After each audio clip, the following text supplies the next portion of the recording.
Introducing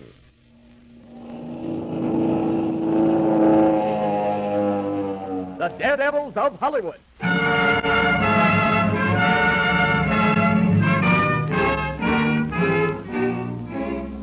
Johnny, put a 5K in here, will you? Over a little. Yeah, that's right. Now make it hot. You want a high hat on this camera, Mr. Martin? No, that's okay. Well, are you all set, Joe? Have you got that stunt straight? I think so. I'm supposed to drive this crate around the corner at 60 miles an hour and crash into that plate glass window. Is that right? Yeah, that's exactly it. And listen, Joe, when you hit that window, hit it. You know what I mean? Oh, don't worry. I'll spray that drugstore all over the street. Yeah, good boy. Now take care of yourself. Okay, everybody, okay. All right, I'll go back about 150 yards, Mr. Martin. That'll give me plenty of run. Attaboy. Well, all right, everybody. This is the take. Now, quiet, please. Quiet. Quiet! All set, Mr. Martin. Okay, give him a signal. Turn him over.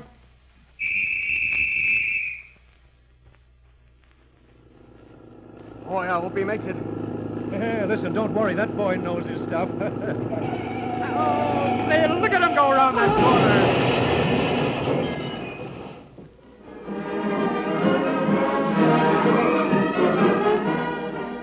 From Hollywood, the motion picture capital of the world, we bring you the thrilling true life experiences of those men behind the scenes.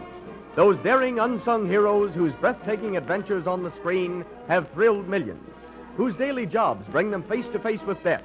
Those men who comprise the strangest fraternity on earth, the Suicide Squad, the movie stuntmen, the Daredevils of Hollywood. Ladies and gentlemen, in bringing you this copyrighted feature, we are privileged to have as our guest one of the top-notch stuntmen of Hollywood, Bob Rose. It is through his cooperation that we are able to reenact some of the highlights of his dangerous profession. The thrilling scenes you are about to hear are his own actual experiences. Bob Rose is here in the studio right now, and later in the program we will bring him to the microphone. But first, let us learn something of his job. It is a typical California day in 1921. The picturesque shoreline of Laguna Beach lies stretched out for miles in a lazy sprawl. In some places, smooth beds of white sand glisten in the sunshine, while at other points, large, jagged rocks rear themselves majestically into a peaceful blue sky. At a point in these rocks, we find a single towering stone, which rises to a height of 40 feet, standing some short distance from the shore. It is here that a motion picture company has set up location. Ruth Rowland is making a serial, The White Eagle. A very difficult and dangerous scene is to be photographed, and Miss Rowland has called in Hollywood's top stuntman, Bob Rose, who is to do that scene. As we near a little makeshift lean-to which is being used as an office, we find Mr. Van Hayden, the director, his assistant, and Bob Rose. The director speaks. Well, I'm going to tell you right now, Bob, this is going to be plenty tough. Frankly, I don't know how you're going to do it. Don't you worry about that, Mr. Van Hayden. I've never seen one yet that Bob couldn't figure out. Well, now let's just start from scratch. What is the gag? Well, Bob, you see that big rock out there all by itself? Yeah? We're going to build a grass hut on the top of that rock.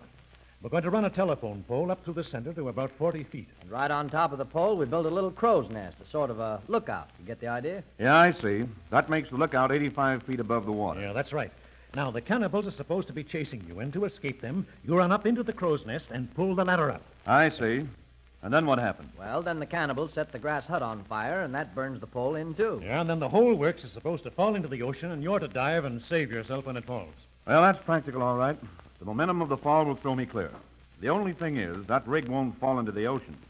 The stiff wind from the sea will blow it right smack into the rocks there on the shore. Well, how are you going to manage it, Bob? Well, let's see. The only thing to do is to anchor a boat out there about 200 yards.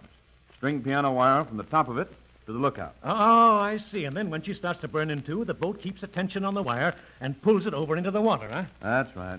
Okay, Bob, we'll rig it up for you. Bill, have the grips do that tonight, will you? Sure thing. Well, you know, I'd rather you'd string the wire the last thing, Mr. Hayden. The salt air weakens it, you know. Well, whatever you say, Bob. So now I got to get over to San Pedro and charter a boat, and now we got to build that hut. I think we can shoot this Monday morning. That's okay with me. Be seeing you Monday, Bob. Guess we might as well knock off for the day, Bill. Well, so long. Okay. So long.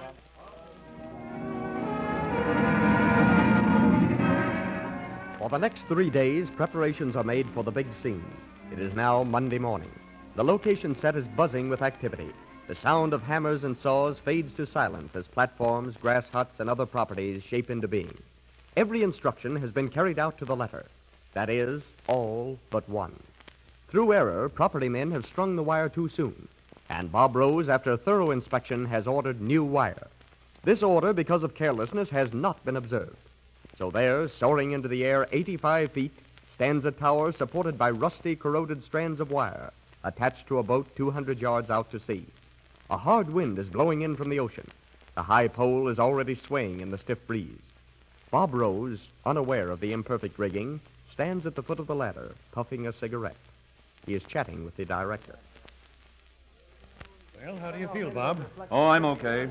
This is a cinch as long as that wire doesn't break. Well, if something does happen, maybe you can just dive into that little channel there between the big rock and the shore. Yeah, that'll be all right if the breakers happen to be rolling in just then. But the waves are running back to sea. Well, the channel would only be about a foot deep. Oh, I think everything's going to be okay. Let's hope so anyway. Well, how about it? All set? Sure, anytime. I'm ready.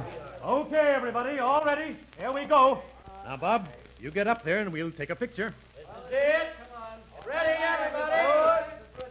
All right, now quiet down. Hey, stick a match to that hut now. All right, camera. Boy, that baby burns like gasoline, doesn't it? Yeah, it sure does. Look, that pole is catching already. Say, that wind is certainly blowing. Hey, take up the slack on that wire, men. Take up that slack and keep pulling it over. Oh, there goes the wire. Hey, for the love of Pete, the wire's broken. And the pole is going to fall. Look, he's rocking it. He's trying to break it over into the water. Yes, but he can't do that. The wind is blowing it back. It's falling. Look out! Hey, hurry over here with those fire extinguishers. Put out that fire. Bob, where are you? Here I am, Mr. Van Hayden. Come on over here. All right, Bob. Over here in this channel. Boy, it's sure a lucky thing that big wave came in, or I'd never have made it. Oh, boy, what a narrow escape. Say, you rode that falling tower to about halfway down. Yeah, plenty luck, all right. But say, well, come on, let's get going. What you waiting for? Let's rig up another tower and make that next scene. Oh, no, that one was good enough for me. Say, boy, that's better than we planned.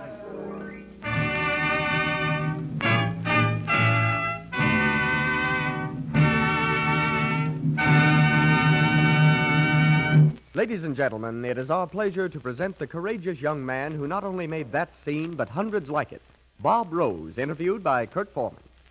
Well, you certainly had us going there for a minute, Bob. That was plenty exciting. It was pretty exciting at the time, too. Bob, tell me, how long have you been doing stunts for the movies? Now you're trying to find out my age. And I won't tell you.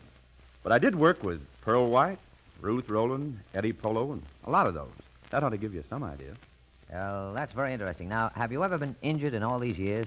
No, not seriously. There was a funny thing happened on an airplane gag once, though. Dick Grace was supposed to fly the ship.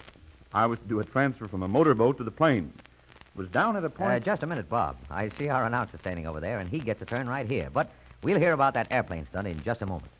Okay, Bob, now, what about that airplane stunt? We're all ears.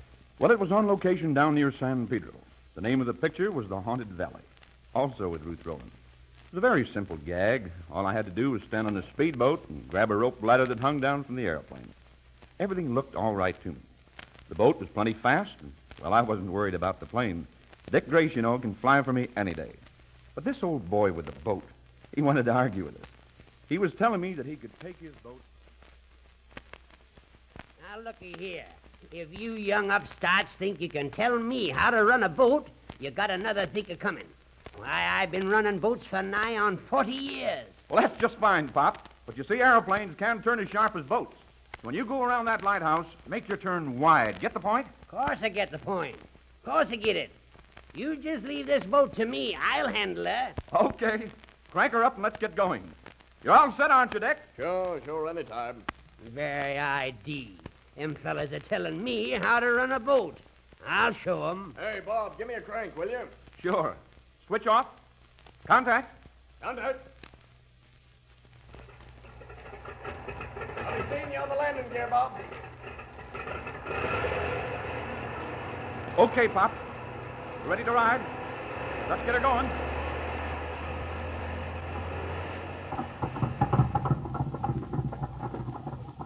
Right out here, Pop, in the smooth water. You fellas sure got a funny way of making a living, ain't you? Yeah, I guess so, Pop, but not bad, though. Now, here he comes.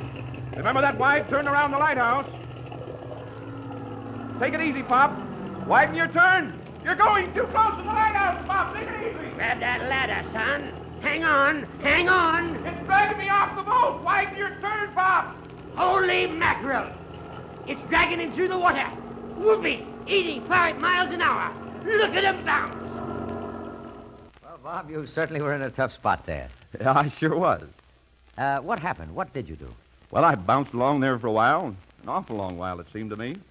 Then I hit a big swell that threw me all over the place. Well, threw me way up into the air, to be exact. That gave the ship a chance to gain altitude, and I climbed up the ladder and just got on the plane. It's too bad that you had to suffer for that old fellow's mistake. Now, look, how did you happen to get into this business? Well, just one of those things, you know.